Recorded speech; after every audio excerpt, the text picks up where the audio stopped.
என் அன்பு குழந்தையே, இந்த நாள் முழுவதும் நீ பட்ட கஷ்டங்களையும் உன் மனதில் இருக்கும் பாரங்களையும் நான் அறிவேன். எல்லாவற்றையும் மறந்துவிட்டு இந்த இரவில் என் மடியில் தலை சாய்த்து படுத்துக்கொள். இன்றிரவு நீ தூங்குவதற்கு முன்னால் உன் தகப்பன் நான் உன்னிடம் சில ரகசியங்களை பேச வந்திருக்கிறேன். இதை முழுமையாக கேள். உன் கவலைகள் அனைத்தும் இன்றோடு முடிவுக்கு வரப்போகிறது. யாரிடம் சொல்வது என்று தெரியாமல் நெஞ்சுக்குள் பல ரகசியங்களை புதைத்து கொண்டு தனியாக அழுது கொண்டிருக்கிறாயா? எனக்கு மட்டும் ஏன் இந்த சோதனை என்று நீ தினமும் கேட்டும் கேள்வி என் காதுகளில் விழுந்து கொண்டேதான் இருக்கிறது. நீ அழுத ஒவ்வொரு துளி கண்ணீருக்கும் இந்த முருகனிடம் கணக்கு இருக்கிறது குழந்தையே. உன்னை ஏமாற்றியவர்கள், உன்னை தூற்றியவர்கள், உன்னை காயப்படுத்தியவர்கள் என எல்லோரையும் நான் பார்த்து கொள்கிறேன்.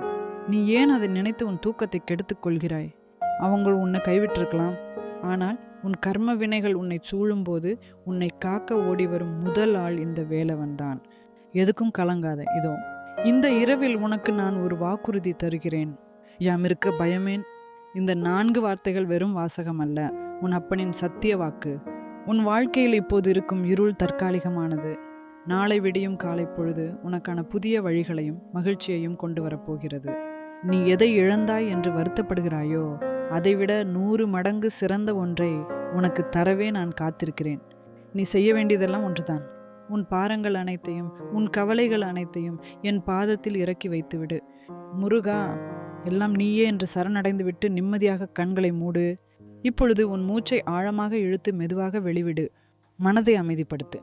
உன் நெற்றிக் கண்ணில் என் திருநீற்றை பூசுகிறேன். என் வேலின் கதிர்வீச்சு உன்னை சுற்றி ஒரு பாதுகாப்பு வளையத்தை உருவாக்குகிறது. எந்த கெட்ட சக்தியும், எந்த பயமும் உன்னை நெருங்க முடியாது.